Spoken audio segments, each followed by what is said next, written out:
Ceo život nas uči istoriju. Prvo što su nas u školi naučili jeste da je istorija nauka koja zapisuje vreme i događaje kako bi te podatke sačuvala za buduće generacije.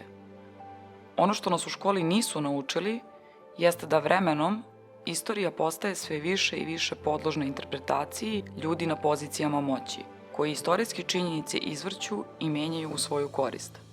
Kako je možemo smatrati naukom ako se njene činjenice mogu izvrtati?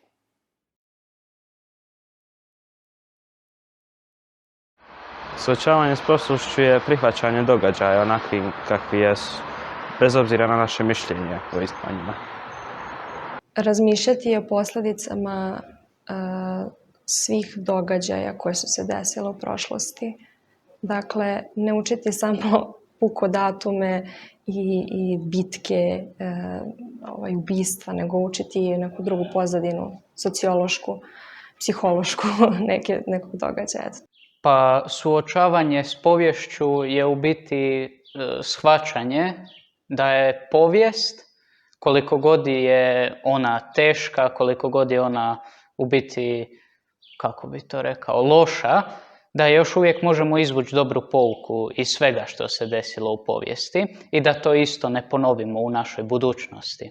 Prvo moramo da priznamo šta su naši sunarodnici radili, recimo, da sagledamo i šta su drugi radili i da pogledamo to iz neke objektivne perspektive. Pošto ako stalno gledamo iz neke subjektivne perspektive, uvijek će tu biti upletene neke emocije ili krivice ili mržnje ili, ne znam, ja se osjećam osuđeno nekada i ne bih trebala.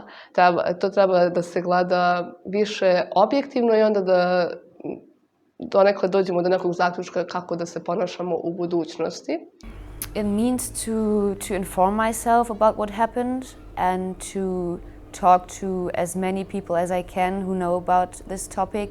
Suočavanje sa ličnim, ali i tuđim iskustvima. To je znači bukvalno stavljati se u nečije, ali i tuđe cipele. Kako bi ne samo imali svoja lična iskustva svoje porodice, ali kako bi barem pokušali razumjeti šta su to drugi ljudi preživjeli u historiji i kako bi njihovu patnju, ali njihova iskustva mogli da razumijemo na svojoj koži. Smatram da moramo biti svjesni što se dogodilo, kako se dogodilo i da to neće nestati. I da će zauvijek postojati ta neka mrlja na nama. I ako ćemo mi to skrivati, izazivat ćemo daljnje sukobe. Ako mi to prihvatimo i kažemo, ok, to je dio nas, to je dio naše kulture, to je dio svega što su proživjeli naši preci, onda možemo dalje rasti, razvijati se. Ja kao pripadnik određenog naroda treba da budem spreman da prihvatim greške koje je moj narod uradio.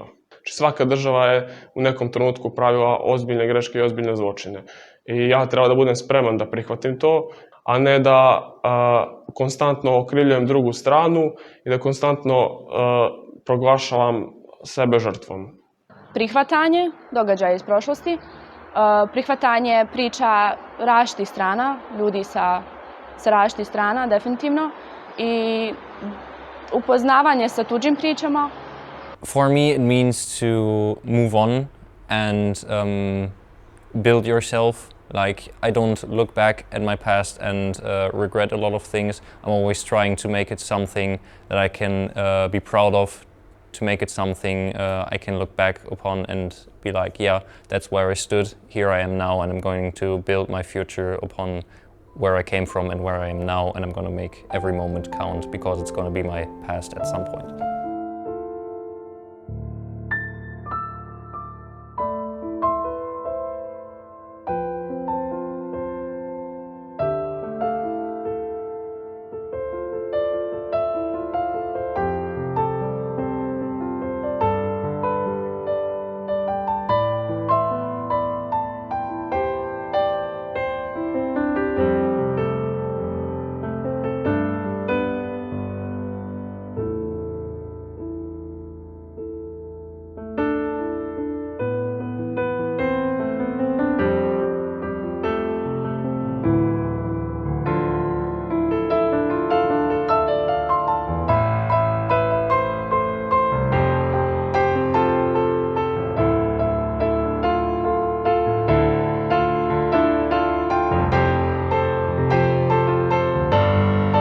Prošlost je teret sadašnjosti.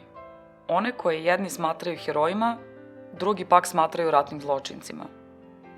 Kako to da se neki mladi ljudi poistovećuju sa simbolima mržnje iz prošlosti? Možda su jednostavno tako naučeni.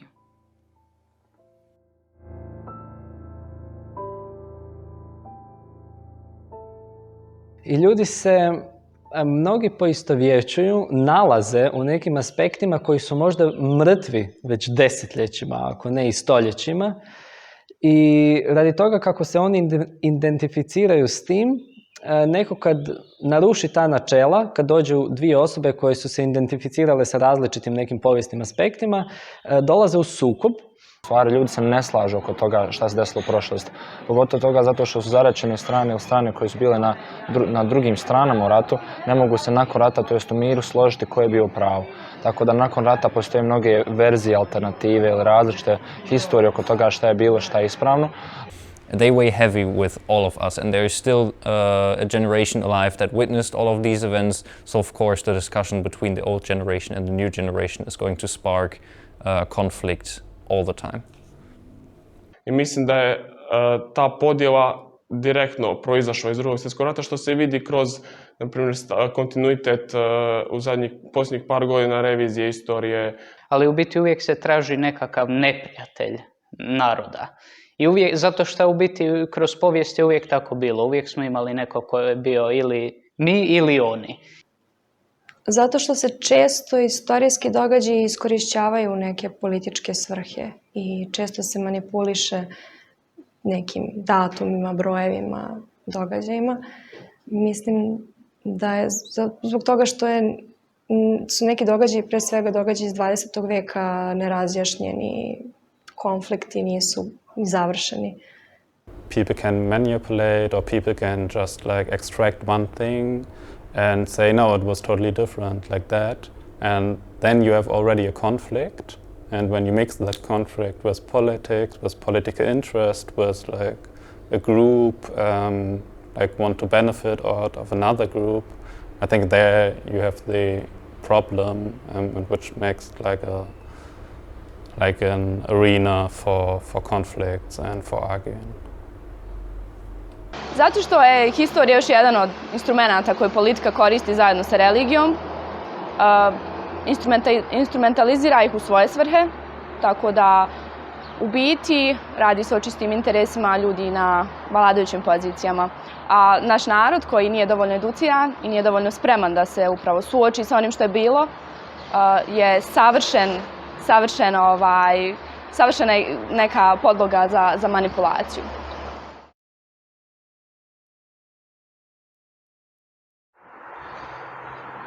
Morali se pomiriti na neki način. Morali bi prihvatiti jedni druge takvi kakvi jesmo, bez obzira na mane. Morali bi početi gledati jedni druge kao ljude, kao osobe, a ne kao neko ko pripada nekoj naciji ili religiji.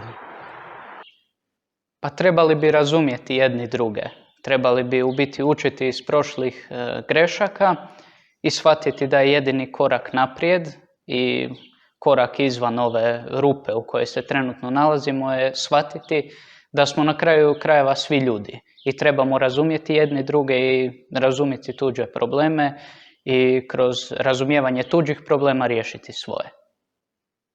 Da nađemo zajednički jezik, da otvoreno pričamo o nekim temama koje su možda kontroverzne ili su škakljive, bolne. A to je uopšte nije lak zadatak.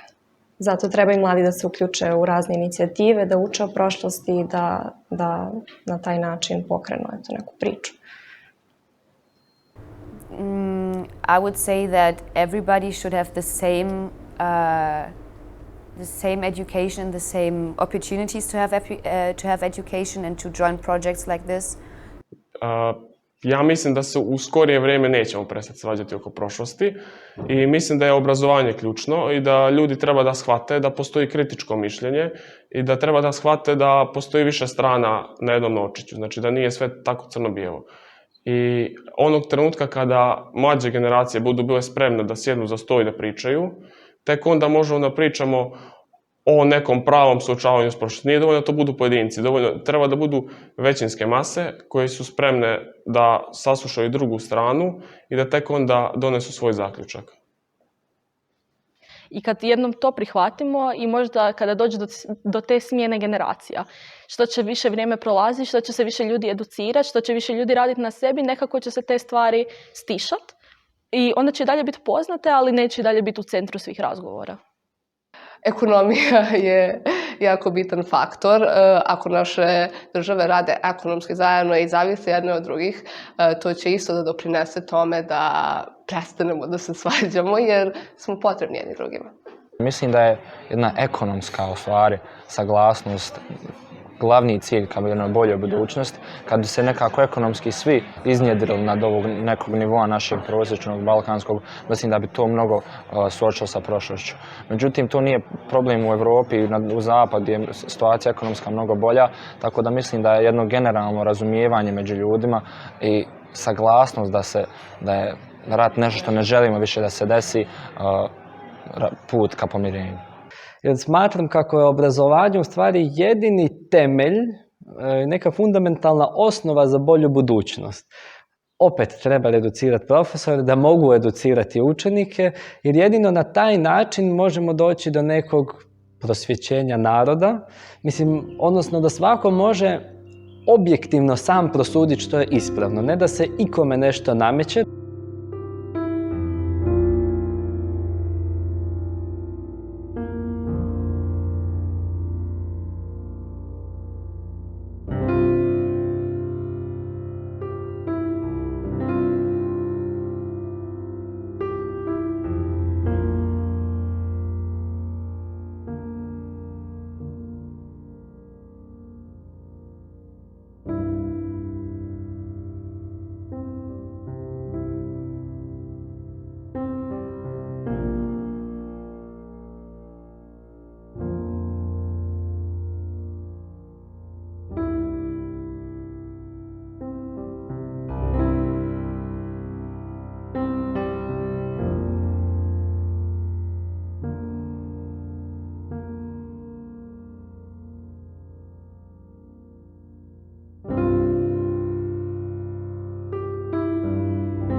Pa smatram da je izuzetno važno da mladi ljudi uče o povijesti, samo da se ta povijest obrađuje na malo drugačiji način no što se obrađuje danas, odnosno više kroz neko razumijevanje emocija, nego kroz suhoparne činjenice i godine, odnosno kako bi se ljudi mogli poistovjetiti s tim. Kažu da je povijest učiteljica života, a upravo može nas naučiti samo ako to razumijemo. Mislim da ne možemo da razumemo sadašnjost kakva jeste ako ne razumemo šta je bilo ranije. I think it's important because it's a great teacher. We can learn a lot from the past and make it help to not repeat mistakes from the past. It's important to never forget where we came from and to move on. There's a lot to still uncover from the past. We don't know everything yet, and there's always new material for discussions, and I think the discussion itself is really fun. Jako puno mladih ljudi živi u prošlosti. Samo zbog toga što njihovi roditelji, njihovi djedovi i bake govore o tome i oni znaju samo njihovu stranu priče. I ta njihova strana priča je jako subjektivna i oni onda idu dalje u život i u svijet sa tim svojim stavovima što budi jako velike neke kontroverze. I smatram da je onda bolje da se mi svi na neki način educiramo o tome i da znamo što se dogodilo, barem neke opće činjenice, čisto da možemo sami stvoriti svoje stavove i svoje mišljenje i onda sa time ići dalje, a ne da mi budemo na neki način samo projekcije onog što nama govore naši roditelji, bake, djedovi ili bilo tko nam je u bliskoj okolini. U biti to je jedini način da se borimo sa svim ovim što se događa danas. Lekcije znamo da nismo naučili, ali još uvijek nije kasno da krenemo na taj put. I think it is important, not just for young people, but for most of us, to understand each other better, to understand different viewpoints, and for oneself to Yeah, understand opinions and like know where your own opinions might come from. Istorija je opšta kultura, tako da je izuzetno važno da se zna. Because it somehow connects us to the past and to our parents and grandparents and everything, and also because, yeah, obviously we can learn a lot from the past, and it helps us to design our future and prevent mistakes in the best case.